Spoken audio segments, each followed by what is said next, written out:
Bismillahirrahmanirrahim. Assalamualaikum warahmatullahi wabarakatuh. Perkenalkan, nama saya Erwin Febriansyah. Pendidikan yang saya miliki adalah S1 Akuntansi dan S2 Akuntansi. Bidang keahlian yang saya miliki yaitu akuntansi keuangan. Saya merupakan dosen di program studi akuntansi, Kampus Kota Pontianak, Fakultas Bisnis dan Humaniora pada Universitas 1. Saat ini, saya juga memiliki tugas tambahan sebagai Ketua Program Studi Akuntansi Kampus Kota Pontianak di Universitas 1. Video ini saya buat untuk memenuhi instrumen pernyataan diri dosen pada unjuk kerja Tridharma Perguruan Tinggi pada bidang pengajaran yang biasa disebut dengan PDD UKT-PT. Izinkan saya untuk memaparkan materi yang akan saya ajarkan pada program studi yang saya naungi, yaitu mata kuliah teori akuntansi dengan bobot 4 SKS. Adapun deskripsi mata kuliah teori akuntansi yaitu mata kuliah ini bertujuan untuk membantu mahasiswa memahami teori pelaporan keuangan seperti kerangka konseptual pelaporan keuangan, penetapan standar pelaporan keuangan, dan pengukuran dalam akuntansi. Mata kuliah ini juga membantu mahasiswa untuk memahami teori dan model penting yang digunakan dalam penelitian terkait akuntansi dan keuangan, dan bagaimana teori dan model tersebut membantu penelitian dan studi di bidang akuntansi, isu terkini di bidang akuntansi, dan tren penelitian di bidang akuntansi. Mata kuliah ini diharapkan mampu memberikan ide dan menunjang mahasiswa dalam melakukan penelitian skripsi.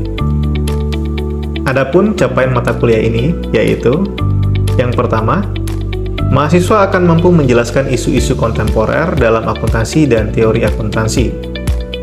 Yang kedua, mahasiswa akan mampu menjelaskan kerangka konseptual pelaporan keuangan, penetapan standar, pengukuran yang diterapkan dalam akuntansi, dan permasalahan dalam pelaporan keuangan.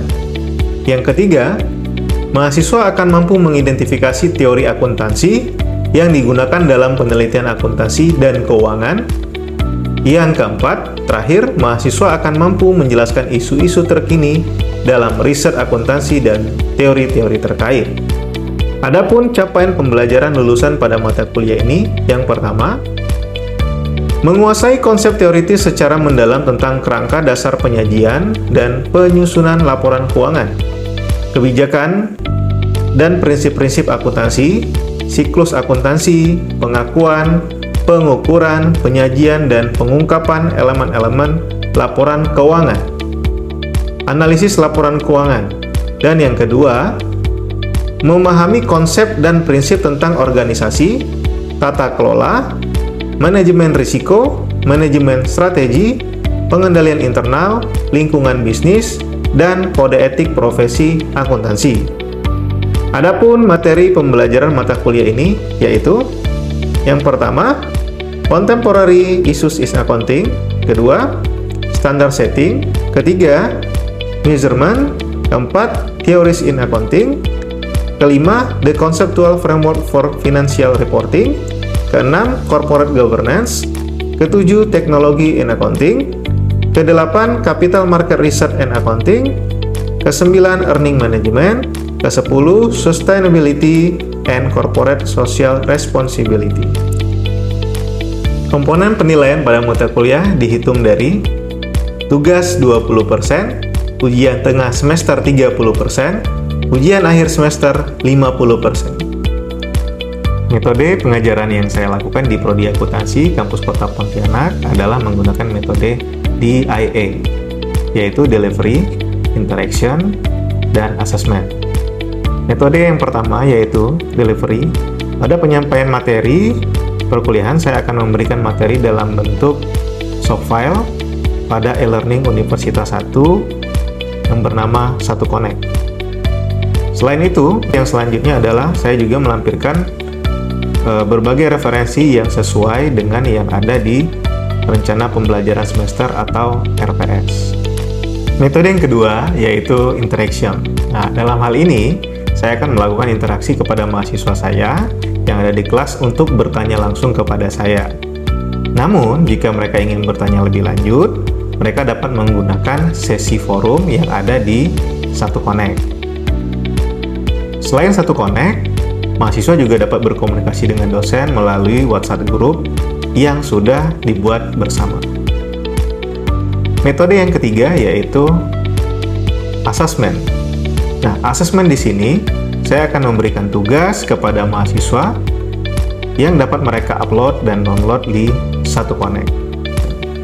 Nah, berikut akan saya tampilkan proses belajar mengajar dengan mata kuliah teori akuntansi dengan bobot 4 SKS. Oke, sebelum memulai perkuliahan hari ini, marilah kita berdoa menurut agama dan kepercayaan masing-masing. Berdoa dimulai.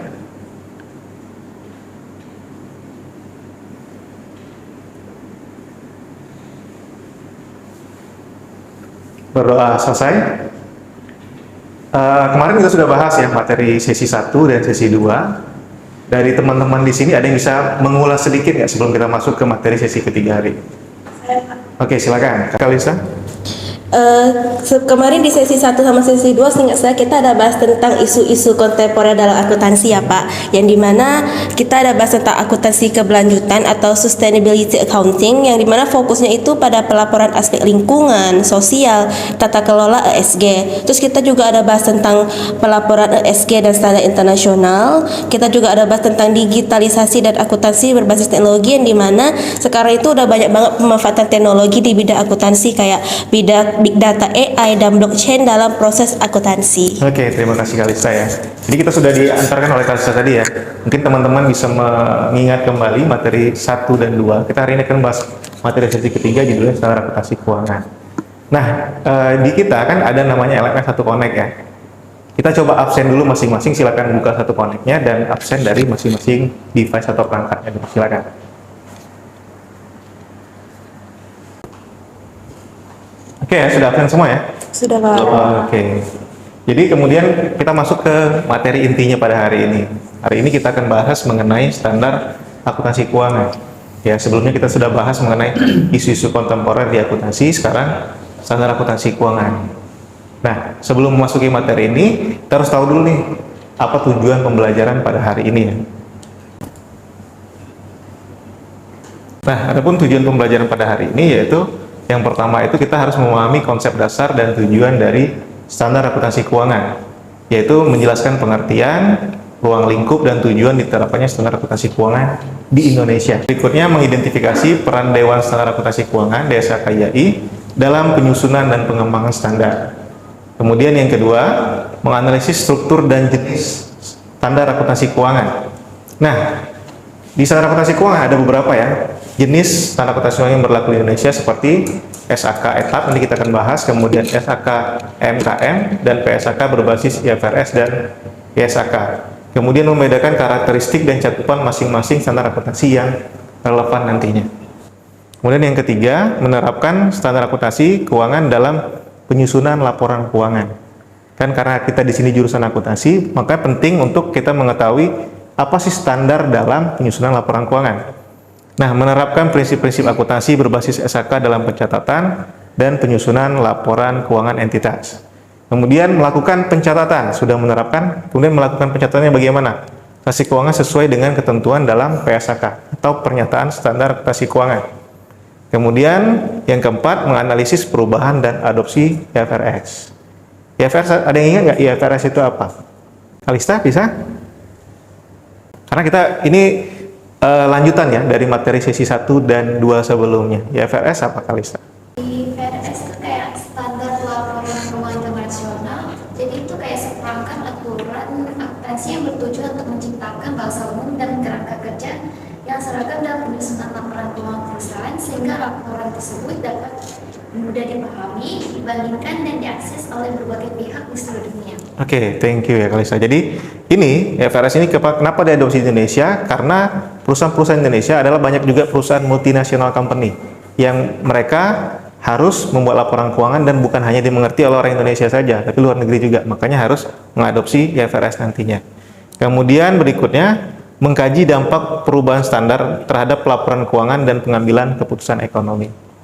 Nah, buku apa yang akan digunakan nanti dalam pembelajaran kali ini? Ini adalah salah satu buku referensi dan juga saya juga salah satu penulisnya. Nanti buku inilah yang akan menemani kita selama perkuliahan semester ini. Di sini kita lihat bahwa fungsi akuntansi merupakan apa? Suatu aktivitas penyediaan jasa. Jadi kalau mau lihat akuntansi, ya bukan berupa barang, tapi jasa. Ya, jasa apa? Memberikan informasi keuangan, ya, yang bersifat keuangan kepada pihak yang berkepentingan atau stakeholder di sini. Nah, ada yang ingat nggak stakeholdersnya siapa saja?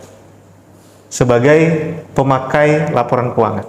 Ada yang tahu stakeholdernya siapa saja? Kalau saya kasih clue misalnya, oh ada dua pihak tuh. Stella bisa? Ya, gimana Stella? Oke, ada yang pihak dari luar, eksternal, dan pihak dari dalam atau internal ya. Oke. Tadi ya dijelaskan sama Stella bahwa ini ada pihak internal dan eksternal yang masuk di stakeholder di sini. Nah, seperti kita ketahui bahwa laporan keuangan itu berguna untuk membuat keputusan. Nah, kita ketahui kan Musito ini adalah investor aktif ya, yang sering beli saham. Nah, kan pasti pernah baca laporan keuangan ya. Nah, karena sudah baca laporan keuangan, keputusan ekonomi apa sih yang diambil oleh Musito setelah membaca laporan keuangan? Dan kenapa? Atau jenis laporan keuangan yang mana nih yang dibaca? Oke, izin menjawab Pak. Jadi memang sebelum saya berinvestasi ke suatu perusahaan tersebut, ya saya harus melihat laporan keuangannya. Kembali lagi, laporan keuangannya itu valid atau tidak, kita lihat dulu ya. Kalau memang bagus dan juga perusahaannya bagus, dan mungkin perusahaannya beberapa selang waktu kalau memang profit dan sangat bagus, kemungkinan besar saya bersedia untuk menjadi salah satu investor di perusahaan tersebut. Demikian, Pak. Berarti salah satunya jenis laporan laba rugi ya? Betul. Oke, kalau laba, Musito tertarik nih investasi. Betul. Apalagi mungkin dari tahun ke tahun naik ya labanya ya? Iya. Oke, terima kasih ya. Jadi itu salah satu contoh ya. Contoh apa? Contoh keputusan yang diambil oleh stakeholder. Salah satunya tadi adalah investor ketika dia sudah membaca laporan keuangan tadi. Ya. Kemudian berikutnya di sini adalah apa? Akuntansi itu adalah kegiatan mengumpulkan dan mengolah data keuangan perusahaan yang kemudian akan dikomunikasikan kepada stakeholder tadi, internal dan eksternal tadi, agar dapat apa? Dipakai dalam pengambilan keputusan, ya, yang menyangkut perusahaan, ya, untuk suatu kegiatan yang bersifat deskriptif dan analisis. Makanya mungkin di akuntansi kan ada mata kuliah analisis laporan keuangan. Karena laporan keuangan nggak cukup dengan angka-angkanya saja, kita harus menganalisa laporan tadi agar apa? Keputusan yang diambil menjadi keputusan yang tepat nantinya. Transaksi ekonomi itu apa? Jual beli ya. Ada transaksi jual beli. Kalau nggak ada transaksi jual beli, nggak ada transaksi ekonomi yang terjadi pada suatu perusahaan melalui tahap yang pertama, yaitu pengukuran. Siapa sih yang mengukur? Atau pakai alat ukur apa? Sama nggak dengan kita pakai meteran gitu kalau mengukur ekonomi. Nah, ada yang tahu nggak mengukurnya pakai apa nih? Caranya bagaimana? Ada yang tahu? Yang bisa coba jawab? Boleh, silakan. Dimas, silakan. Oke Pak, kalau menurut saya sih Pak, alat ukur yang diukur untuk mengidentifikasi berbagai transaksi ekonomi itu diukur dengan mata uang Pak, dengan nilai mata uang tertentu. Oke, jadi bukan sentimeter ya, bukan meter, kilometer, tapi kalau kita bicara tentang akuntansi, ukurnya adalah nilai uang tertentu. Oke, terima kasih ya Dimas tadi ya. Sama-sama. Kemudian berikutnya yang B-nya ada pencatatan. Siapa yang melakukan pencatatan di sini? Ada yang bisa? Mau coba jawab? Ya, silakan Saka. Menurut saya yang melakukan pencatatan itu adalah kita sebagai seorang akuntan gitu Pak. Oke. Jadi tugas kita sebagai seorang akuntan adalah salah satunya adalah pencatatan ya. Oke. Kemudian ada penggolongan di sini juga. Apa sih yang digolongkan dalam akuntansi? Oke, boleh. Ya, Pak. Piliandi, silakan. Kalau dari penggolongan itu biasanya dilakukan oleh akuntan juga dan dibagi jadi aktiva dan pasiva. Oke, aktiva dan pasiva. Jadi ada penggolongan ya. Nggak Ya. sama tuh ya, aktiva nggak bisa masuk ke pasiva, beda. Oke, terima kasih ya, Piliandi. Dan yang terakhir ada peringkasan atau summarize di sini. Jadi dari ketiga aktivitas tadi baru diringkas. Sehingga orang enak membacanya. Kalau semuanya detail kan nggak enak bacanya kalau diringkas. Nah, peringkasan ini dalam bentuk apa? Ada yang tahu nggak di sini? Saya Pak. Oke, silakan, Teddy. Ya, peringkasan ini bisa dalam bentuk laporan Pak biasanya. Laporan keuangan ya. Bisa laporan laba rugi, posisi keuangan, bisa arus kas Itu Pak yang saya tahu Pak. Oke, terima kasih ya. Jadi semua di sini satu kesatuan. Jadi nggak bisa langsung kita buat ringkasannya enggak. Kita harus tahu dulu berapa nilainya, terus bagaimana cara mencatatnya, digolongkan aktiva atau pasifa, kemudian baru terakhir kita dalam bentuk laporan keuangan. Jadi kita di sini kesimpulan bahwa apa? Akuntansi bukan hanya mencatat. Kalau akuntansi adalah melakukan pencatatan Pak, enggak. Mulai dari pengukuran dulu, terakhir baru peringkasan. Ya. Informasi ini adalah saling berhubungan, memberikan secara layak tentang keadaan keuangan. Ya. Kita tahu bahwa perusahaan tadi sehat atau lagi sakit atau agak demam perusahaannya itu dari mana? Laporan keuangannya. Ya. Diintegrasikan dan disajikan dalam laporan keuangan. Oke, ada yang mau tanya sampai sini dulu? Saya mau bertanya, Pak. Jadi, apa yang dimaksud dengan standar akuntansi keuangan dan mengapa sih kita perlu mengikuti standar akuntansi keuangan dalam membuat laporan keuangan, Pak? Oke. Jadi, apa sih standar akuntansi keuangan? Kenapa mesti dibuat standar? Itu dulu ya. Standar akuntansi keuangan digunakan untuk agar kita membuat laporan keuangan itu terstandarisasi. Jadi bukan, oh, Kalista buat seperti ini, laporan keuangannya dengan gayanya sendiri, Musito juga buat laporan keuangan dengan gayanya sendiri. Nanti yang bingung siapa? Yang baca laporan keuangannya. Tapi kalau ada standar bagaimana? Orang tidak multitafsir. Sama. Oh, pengertian laba menurut Musito, menurut Kalista itu sama. Ya. Kemudian juga standar tadi dibuat buat apa? Ya, pemahaman orang terhadap ya nilai-nilainya itu akan sama. Ya. Itu yang digunakan dalam standar akuntansi. Jadi tadi pertanyaannya adalah standar akuntansi keuangan yang mana dipakai di Indonesia ya? Oke, sebenarnya ada 4 pilar standar akuntansi di Indonesia itu ya. Yang pertama standar akuntansi keuangan atau SAK. Kemudian yang kedua SAK etap namanya. Etap di sini adalah entitas tanpa akuntabilitas publik ya. Kemudian standar akuntansi syariah yang dipakai oleh entitas ekonomi syariah, baik bank syariah dan lain-lain. Kemudian standar akuntansi pemerintah yang dipakai oleh sektor pemerintahan, ya pemerintah daerah, pemerintah pusat, kemudian dan IFRS hanya diadopsi untuk standar akuntansi keuangan. Artinya apa? Perusahaan-perusahaan swasta, ya swasta itu baru dia harus mengadopsi IFRS. Kalau pemerintah daerah atau pusat gimana Pak? Nggak perlu, karena nggak perlu dibaca laporan keuangannya oleh negara lain. Oke, gimana, Musito? Bisa menjawab? Sudah. Oke ya, terima kasih ya. Kita lanjut lagi ya materi berikutnya.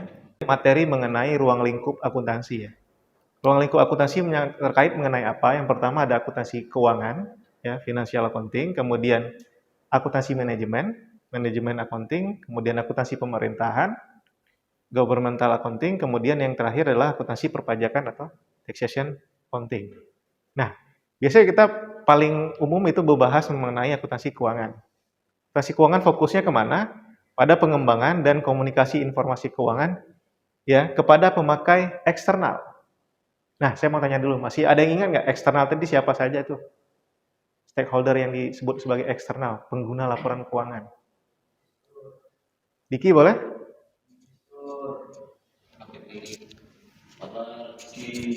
Investor Pak. Oke, investor ya.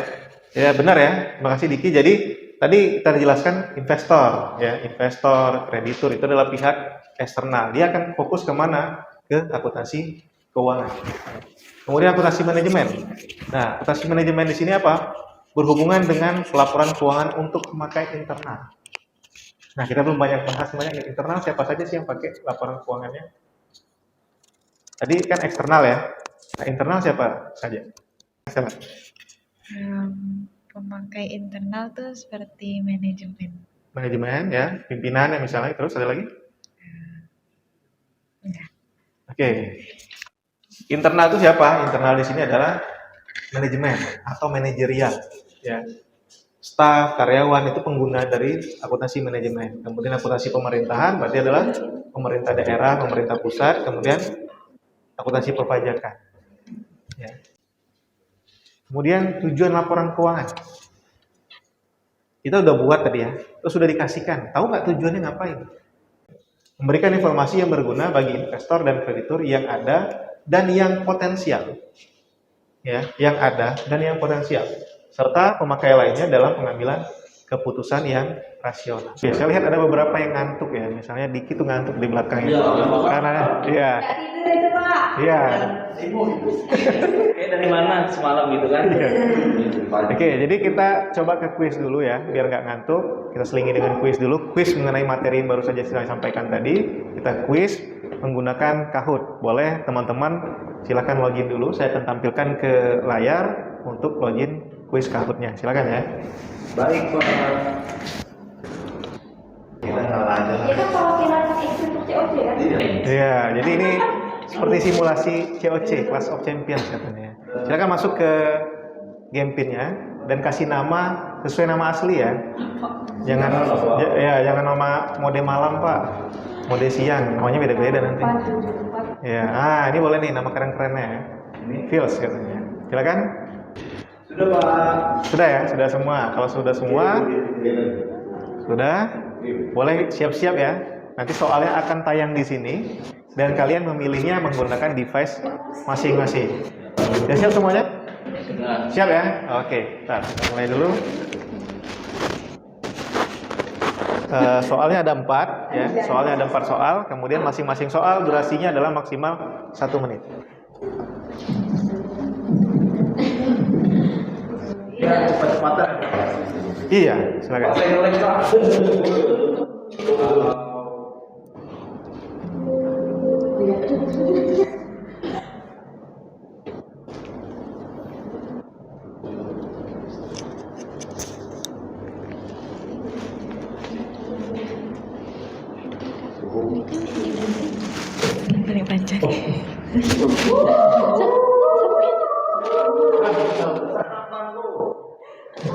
Oke.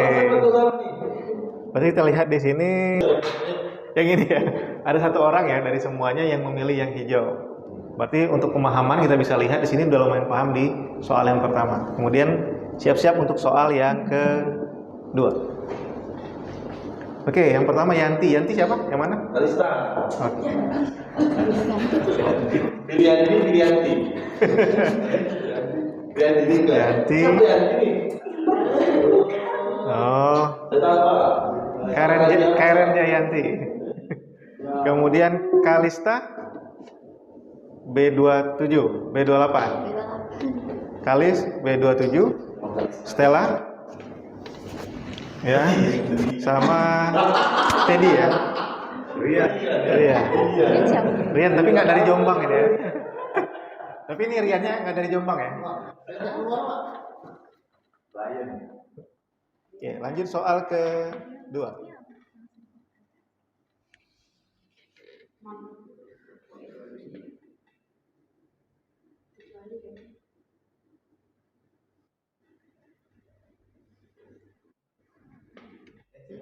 Kecepatan penting, tapi lebih penting lagi adalah ketepatan.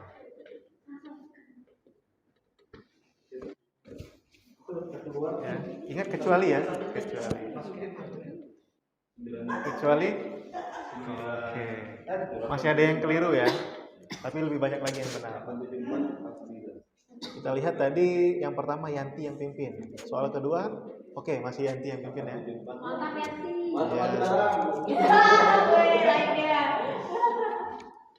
Soal berikutnya, ketiga.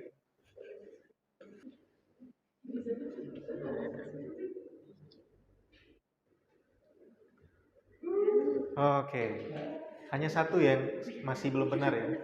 Kita nggak sebut salah, cuma belum benar. Masih di menghilangkan audit eksternal. Oke, soal yang ketiga masih Yanti yang pimpin ya. Oke, Yanti ini yang di PWK ya. Yanti ya.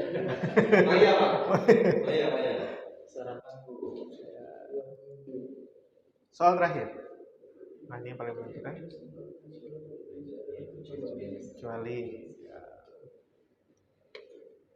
Jadi ada disinggung sedikit-sedikit.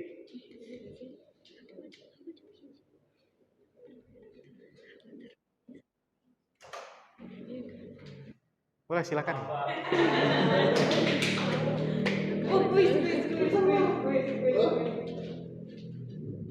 Oke ya.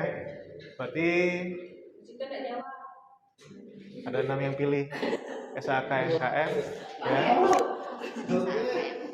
Oke, kita lihat dulu siapa juara pada kuis hari ini. Oke.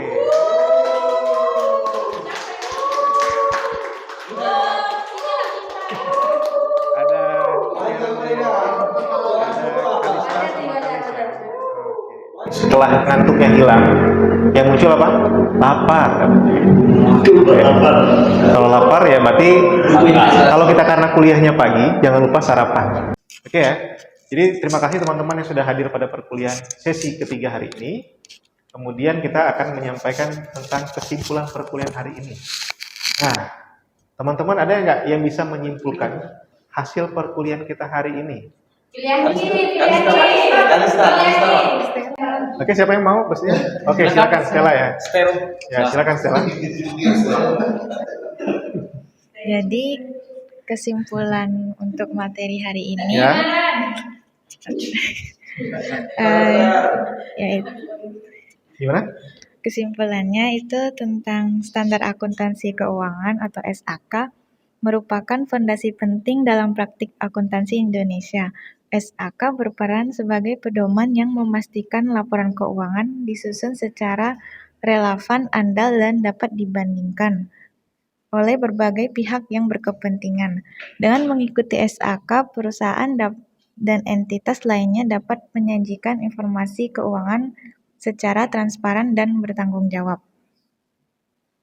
SAK terus berkembang melalui konvergensi dengan IFRS untuk menjawab tuntutan globalisasi dan kompleksitas transaksi keuangan modern. Selain itu, Indonesia juga menyediakan standar yang disesuaikan dengan karakteristik entitas tertentu seperti SAK ETAP untuk entitas tanpa akuntabilitas publik dan SAK UMKM untuk usaha mikro, kecil, dan menengah. Sebagai calon akuntan profesional, pemahaman terhadap SAK sangat penting untuk memastikan praktik akuntansi yang sesuai standar, etis, dan bermanfaat dalam pengambilan keputusan ekonomi.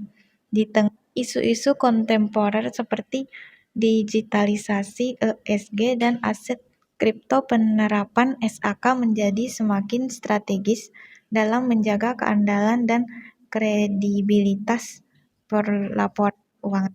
Oke, terima kasih ya pada Stella yang sudah menyimpulkan kegiatan kita perkuliahan hari ini. Karena perkuliahan kita sudah berakhir, maka yang berikutnya adalah tugas. Ya, semua bisa melihat tugasnya di LMS kita di apa? Satu Connect. Bukan satu langkah lebih maju ya, itu slogannya. Di Satu Connect. Nanti tugasnya ada di Satu Connect. Silakan kalian lihat tugasnya di situ, kemudian mengupload tugasnya di Satu Connect. Oke, terima kasih yang sudah hadir pada hari ini. Ya, jangan lupa sarapan karena kita kuliahnya pagi dan tetap semangat, jaga kesehatan. Sampai jumpa di pertemuan pada sesi berikutnya. Terima kasih dan selamat siang. Baiklah, kita telah melihat bersama video pembelajaran pada pertemuan ketiga. Pada kesempatan kali ini, saya juga telah menggunakan metode DIA, yaitu Delivery, Interaction, dan Assessment. Pada metode Delivery, saya juga sudah menyampaikan secara langsung kepada mahasiswa materi yang disampaikan di kelas. Kemudian, selain itu, mahasiswa juga dapat mendownload secara langsung materi pada e-learning Universitas 1, yaitu Satu Connect. Untuk metode yang kedua, yaitu Interaction, di Satu Connect, mahasiswa juga dapat bertanya di forum dan dapat juga bertanya langsung pada sesi question and answer, sesi tanya jawab di kelas. Dan untuk metode yang ketiga, yaitu Assessment, setelah pemberian materi pada mahasiswa juga diberikan tugas diskusi dan tugas reflektif. Baiklah, sekian pemaparan yang dapat saya sampaikan dalam pernyataan diri untuk unjuk kerja Tridharma Perguruan Tinggi atau PDP UKT PT. Semoga penjelasan saya bermanfaat dan dapat membantu proses penilaian sertifikasi dosen pada tahun 2025. Akhir kata, wassalamualaikum warahmatullahi wabarakatuh.